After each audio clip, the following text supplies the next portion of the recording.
Some stories aren't just told, they're felt. Stories of betrayal, of silence, of revenge that doesn't just end a chapter, it starts a war. Welcome to Revenge Ties, where every story is laced with pain, power, and payback. Real stories. Fiction that feels too close. Twists you never saw coming. This isn't just drama. This is revenge, tied to every lie ever told. They say motherhood changes you. That the moment you hold a child in your arms, you become someone else. For me, that was the plan. After years of blood, dust, and fire, I didn't want to be Commander Phoenix anymore. I wanted to be just Catherine Monroe, widowed, quiet, a mother to 2 children who thought I had always been this normal. I wanted school pickup lines instead of battle formations. I wanted to cut crusts off sandwiches, not cut power to an enemy base. I'd spent the last 9 years perfecting this illusion, a suburban widow, running the Ridgeway Hills Library's story hour, baking banana bread, driving a scratched-up van with juice boxes rolling under the seats. And no one questioned it. Not the neighbors. Not the school. Not even myself, until Thursday. It began like any other. The sky was clear. Birds chirped like some AI-generated suburban dream. I was half-dressed, still in my robe, pouring coffee into my oversized World's Okayest Mom mug when I heard Ellie scream from the driveway. Not a scared scream, just the usual chaos. "Mom. I forgot my lunch," she wailed, backpack half open, one sock mismatched as she charged back toward the porch. I grabbed the glittery lunchbox and met her halfway, planting a kiss on her forehead before she darted back to the waiting yellow bus. She waved at me from the window with that same lopsided grin she had since she was 2. My little girl. I stood there for a moment longer, letting the warm sun hit my face, sipping my coffee. Then I turned toward the door and froze. Something wasn't right. At first, it was just a sound. A low hum. Barely audible. You wouldn't notice it unless you'd been trained for it. But I had been. I knew that frequency, shortwave, encrypted, alien-derived. It vibrated deep in the bones. My mug began to tremble. Not from my hand. From the badge. That badge hadn't activated in 9 years. I'd buried it beneath layers of identity, hidden in a quartz pendant that hung innocuously from my neck, passed off as a keepsake. It was supposed to be dead tech. Fried. Fried like everything else we left behind after the collapse of Site 7. But now it glowed faint blue, pulsing softly. Like a heartbeat. Or a countdown. Then the voice came. Command authentication, Phoenix Actual. Voice ID detected. Commander, priority signal. You are reactivated. My heart stopped. Not in fear. Not entirely.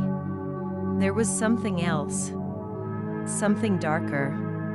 Something more primal. A cold clarity washed over me like a forgotten drug. I set the coffee down without even realizing it. The birdsong faded. The warmth on my face turned to static. The name I hadn't heard in nearly a decade echoed inside me, Commander Phoenix. I moved without thinking. Muscle memory kicked in. I walked past the kitchen, through the hallway, and opened the garage. Pushed aside boxes of Christmas lights and Ellie's old tricycle, and reached behind the far wall. My fingers found the groove, just as they had thousands of times in training simulations and field ops. The hidden latch hissed softly. A segment of drywall slid open, revealing a matte black containment locker. No markings. No digital readout. Just a small circular indentation the size of a badge. I pulled the pendant from my neck, held it in my palm. It pulsed again. Once. Twice. I pressed it into the socket. The locker unlocked with a quiet snap, revealing the parts of me I had locked away. A compressed battle suit laced with plasma-dampening fiber, compacted like a folded skeleton, a palm-locked combustion sidearm still linked to my DNA, 2 tactical lens rigs, and a mission chip blinking red. I stared at the chip for a moment. Part of me screamed to leave it. Close the locker. Seal it again and go make waffles for the kids. But another part, a part one thought had died with my husband in the final orbit war, took the chip and slid it into the reader. A blue hologram flared to life. It was Ezra Thorne, my old handler. A man I'd seen die in my arms in the ruins of Site 7. Or so I thought. His face looked older now, worn by years I didn't get to witness. "If you're seeing this, Phoenix," he said, "they're back." I didn't breathe. Just listened. Omega protocol failed. The black signal is active. They've breached orbit. And worse, they've gone dark. No mass assault. No declarations. Just infiltration. Quiet. Precise. They're posing as humans. As teachers, tech CEOs, government aides. They're here, and they're watching you. Watching your children. I gritted my teeth. You're the last confirmed survivor of Project Helix. We have no command structure left. If you still have the badge, the feed flickered. Static. They're already coming. Extraction will initiate if badge is active longer than 3 seconds. If not, static again. Good luck, Commander. Welcome back. The hologram died. Silence. I stood there a moment longer, the hum of the garage light flickering above me. Something in me broke open. I wasn't Catherine Monroe anymore. Not entirely. She still lived in me, buried under pancakes and parent-teacher conferences. Phoenix was awake. The rest of the day passed in a surreal blur. I took the kids to soccer. Chatted with neighbor moms about upcoming bake sales. Ben asked if he could stay late after school for robotics club. I nodded, smiled, approved it all. But my eyes were watching shadows. My ears caught subtle distortions in background noise, irregular footsteps, 2 drones flying too low over the school, the way Principal Markson's voice slightly glitched during morning announcements. I noticed a black SUV parked 2 blocks from the house. It wasn't there the day before. No license plates. Tinted windows. Just a little too obvious for someone trying to be invisible. And that made me nervous. The good ones don't slip. These weren't the good ones. These were hunters. At night, I tucked Ellie into bed. She clung to her stuffed owl, eyes drooping as I hummed the same lullaby I used when she was a baby. For a moment, I wished I hadn't opened the locker. That I hadn't seen Ezra's face. That I didn't know. But I did. And once you know, you can't unknow. You can only act or die pretending not to. At 2 a.m., I couldn't sleep. So I stepped out into the backyard, tea in hand, looking at the stars. Something moved. Not like a plane. Not like a satellite. It glided silently across the sky, its body shifting in and out of perception like a ripple in water. My breath hitched. That wasn't Earth tech. It wasn't even Taryn. I turned and walked inside, hand already reaching for the badge in my pocket. The knock came at 4 a.m. Not on the front door, on the skylight. I grabbed my pistol and moved silently through the house. Ellie and Ben slept soundly, unaware of the shape hovering above their home. I climbed to the attic crawlspace and peered out. A figure descended on a silent repulsor cable, silhouetted against the moon. Human in shape, but I knew better. Its suit shimmered, almost adapting to the roof tiles as it slid downward. I saw the insignia, Red Mark Division. Solar Ion Fleet, ***. They weren't human. I didn't hesitate. I stepped out from the shadows and aimed. "You looking for someone?" I asked. The figure turned.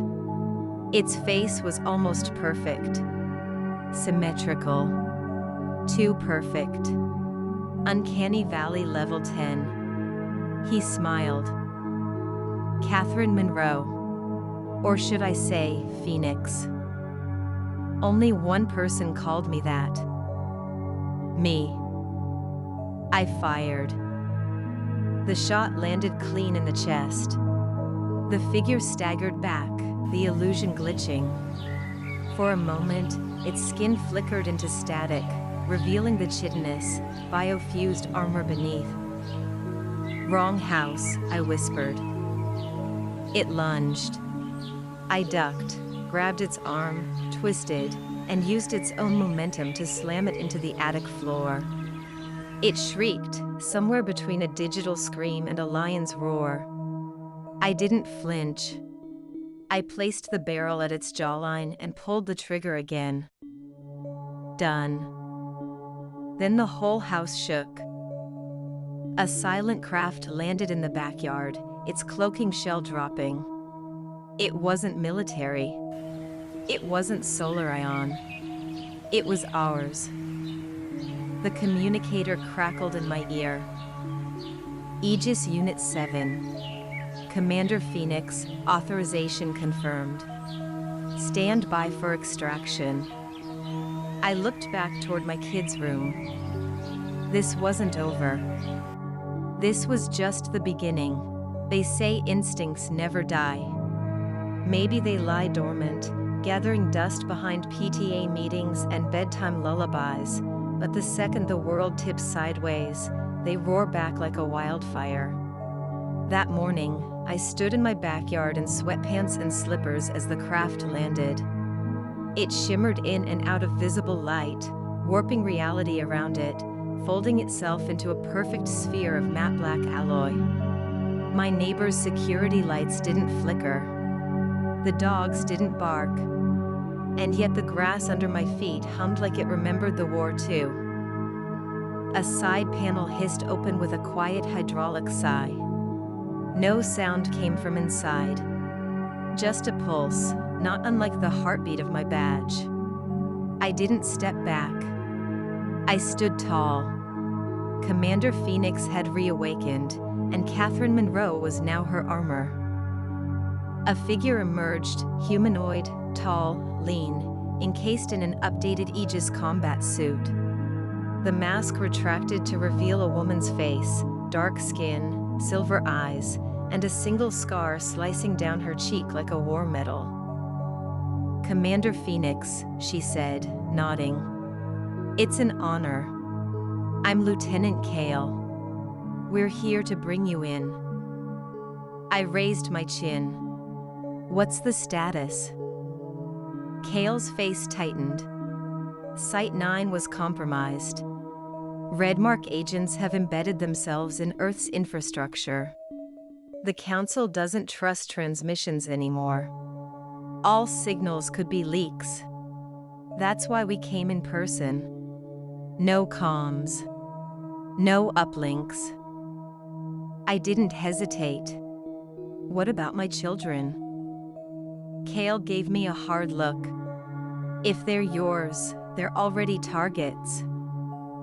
My stomach twisted. I looked back toward the house. The second-floor window glowed faintly with nightlight warmth. I could picture Ellie curled around her owl plushie, and Ben asleep with his science books open beside him. They had no idea that their mother wasn't just a woman who could make perfect pancakes or win every parent-teacher debate. "Prep a secure extraction chamber inside," I said. "They come with me." Cale blinked. "Commander, protocol restricts non-military extraction." "Then override it." My voice dropped. "Now." She held my stare for a long moment, then tapped her wrist. "Team, we're pulling 3. Prep for cloaked evac. 0 exposure." 2 more figures in stealth suits emerged, moving like ghosts. They entered my home in total silence, tranquilizing cameras, scanning for biosignatures. I followed. Upstairs, I paused for a heartbeat outside Ellie's door, hand trembling not from fear, but from what I knew would be taken from her: normalcy, safety, childhood. I picked her up gently. She stirred but didn't wake. Cale moved beside me and nodded. "She's clear." Ben was harder. He was older, nearly 12. He stirred as we lifted him. "Mom," he mumbled. "What's happening?" I brushed his hair back. "Bad dream, baby. We're going somewhere safe." His eyes fluttered. I couldn't tell if he believed me. We left Ridgeway Hills at 4:33 a.m. By 4:41, there was no trace of our presence. Inside the craft, time felt slippery. The walls glowed softly, adjusting color and temperature to counter nausea and disorientation. The children were in a sealed sleeping chamber, monitored with neural dampers to keep them unconscious and calm. I stood near a tactical console, staring at a galaxy map I hadn't seen since I left the program. Earth was no longer blinking green. Cale brought me a data slab.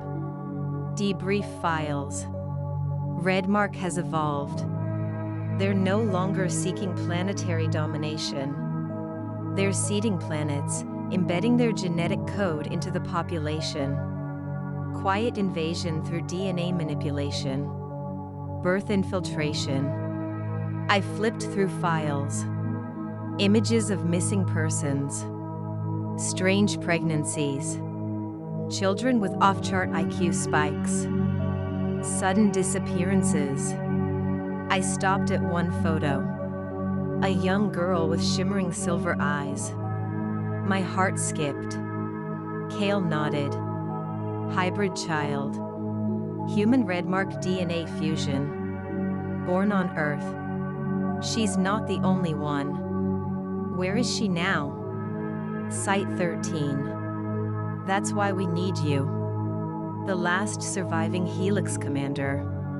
The only one with bonded neural resistance to Redmark frequencies. You're the key to stopping this.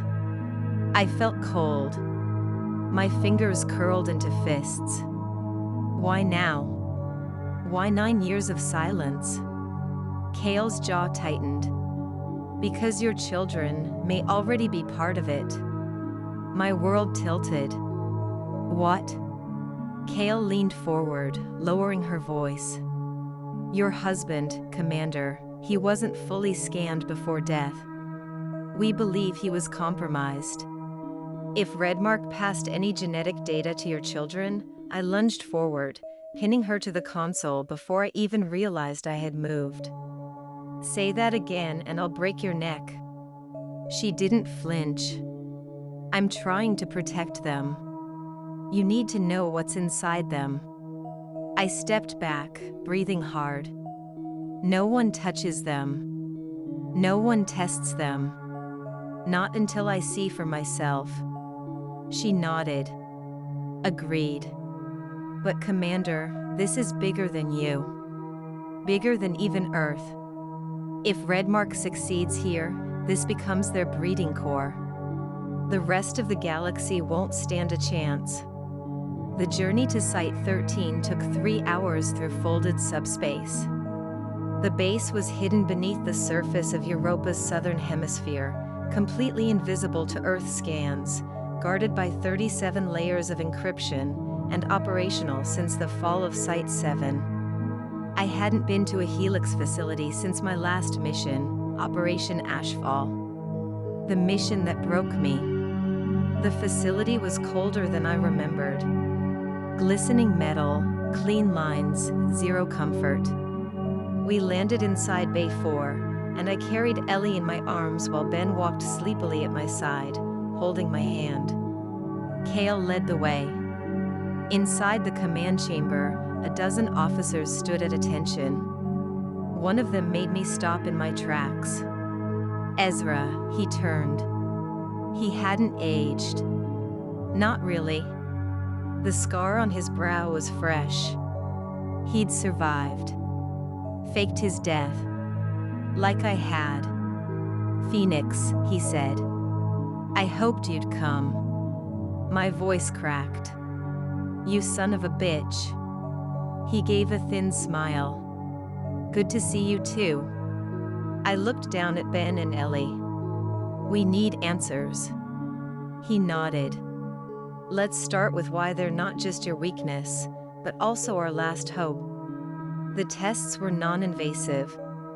Neural resonance scans.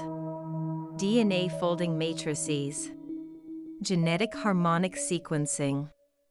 Things the kids would barely notice.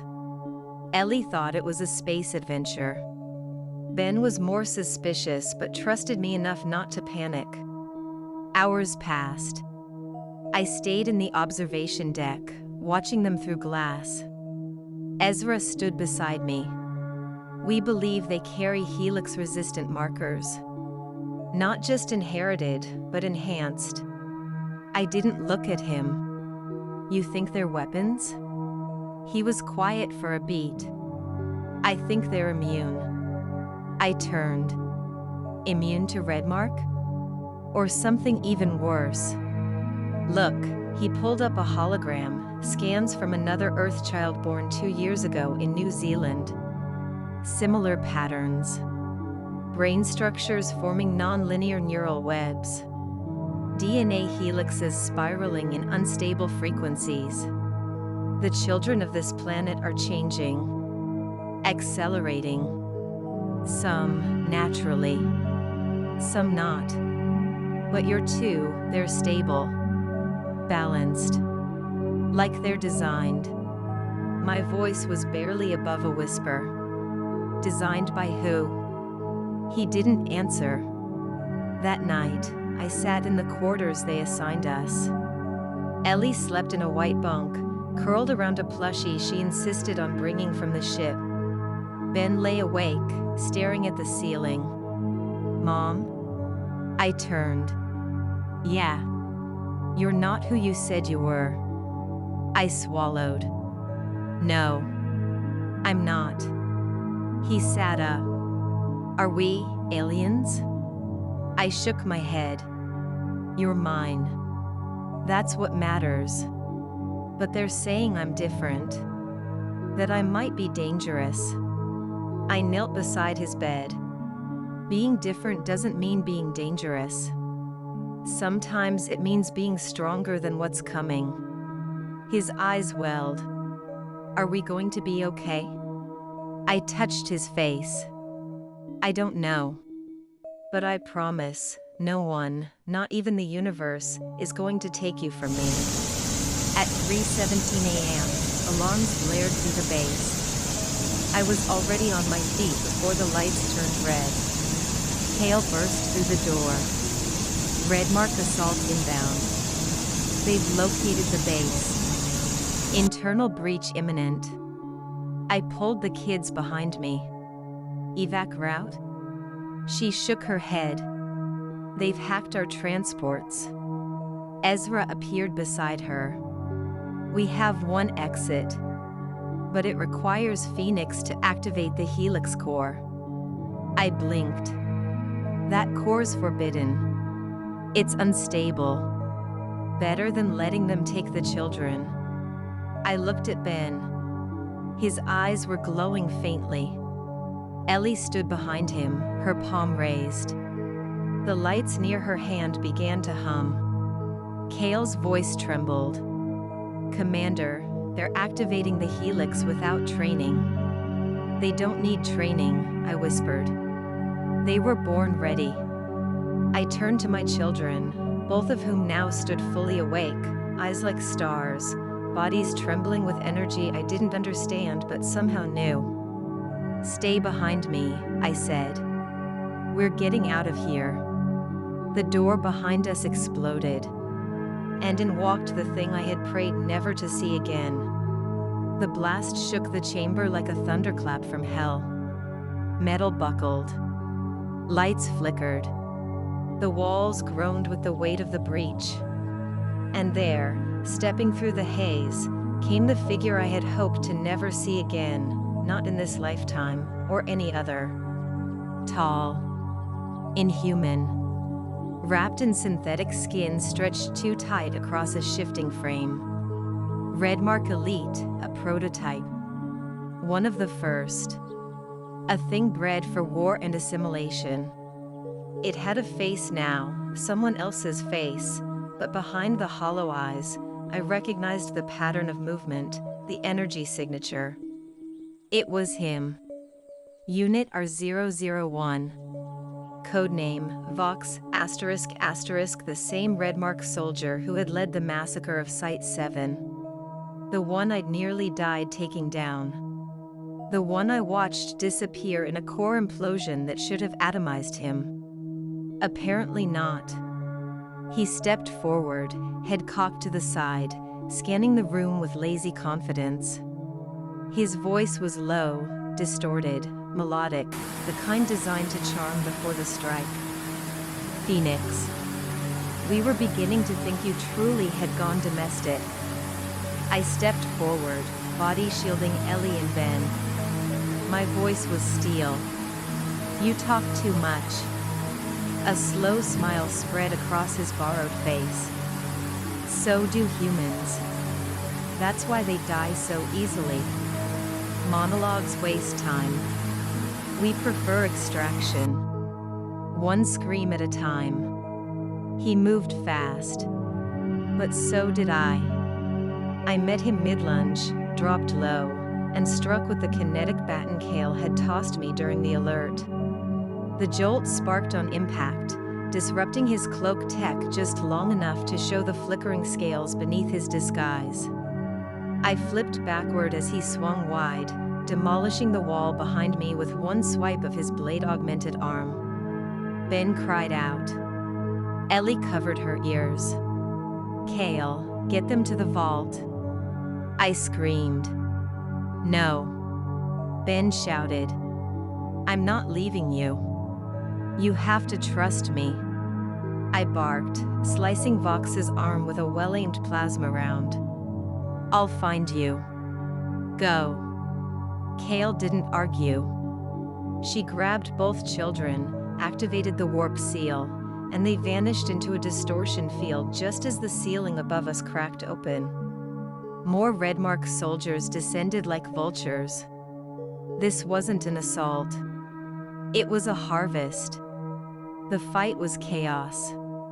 Ezra flanked me with twin photon daggers, slashing through one attacker while I covered his blind side. Sparks flew. Steel cracked. Blood, black and green, sprayed across the chamber walls. We moved like dancers, every strike precise, every dodge measured.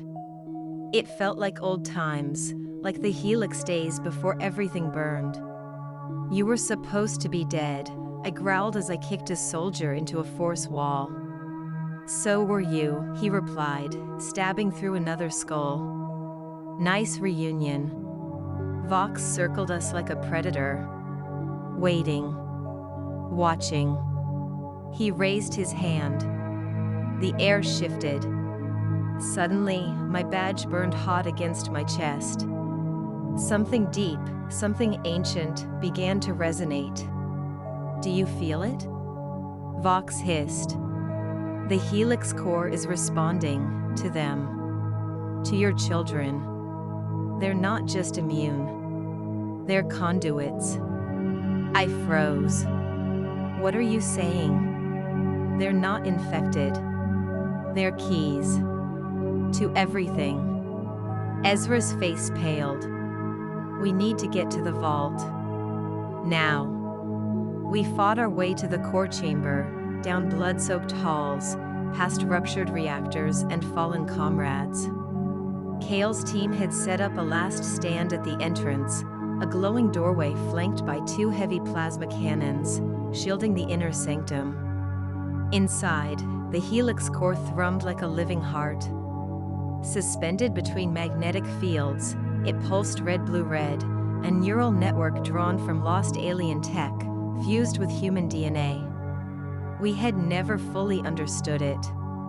Only Phoenix-class operatives could activate it without collapse. It had destroyed 2 worlds in test phases. It was never meant to be used. Until now. Ben and Ellie stood before it, eyes glowing like stars. Ben looked up at me. Mom, it's calling. Ellie whispered, it's showing me everything. What do you see? I asked softly. Ellie blinked, tears in her eyes. 1,000 planets. Screaming. Ben added, we can stop it. But not alone. Behind us, Vox emerged through the smoke. Bleeding. Burning. Still alive. Let them merge with the core, Phoenix, he crooned. They were made for this. Do you know who designed them? I turned, my gun raised. Liar. He laughed, a horrible wet sound. It wasn't me. It wasn't Redmark. It was your own people. Project Genesis. Authorized by the Helix Council. Your husband volunteered. You think he was innocent? He offered his DNA to breed the perfect fusion. The ground tilted beneath me. No, that wasn't possible. Ezra's silence was the confirmation I didn't want. I stepped back, shook my head. No, he wouldn't. He loved you enough to hide it, Vox whispered. He never told you. Because deep down, he knew what they would become. Ben stepped forward. I don't care what I was made for. Ellie took my hand. I just want to protect people. Their voices grounded me, shook me free from the spiral. You're not weapons, I said, voice cracking. You're mine. Vox's eyes glowed. Too late. He raised his arms, channeling energy into the core, trying to hijack the link. The room shook violently. The magnetic field destabilized. The core spun faster. Ben turned to me. We have to enter it. No. I shouted. Ellie smiled sadly. You can't stop us. But you can help us. I didn't have time to argue. I reached for them, took their hands, and together, we stepped into the light. The Helix Core accepted us like an ancient god swallowing its offerings. We were no longer in the room. We were inside the network, a galaxy of memories, pain, voices, languages never spoken aloud, wars never documented. I saw the first time I held Ben. The first time Ellie laughed. I saw planets burning. Worlds reborn. And I saw them, the true enemy. Redmark was just the beginning. Something deeper lay beneath it. Something that manipulated both sides. A consciousness. A code. An ancient intelligence that had been hiding in the genetic material of every helix experiment. It was waiting for the right host. It was waiting for us. I heard its voice, not in words, but in instinct. Hunger. Expansion. A desire to overwrite free will. And I said, no. I turned to Ben and Ellie. Together, I said. They nodded.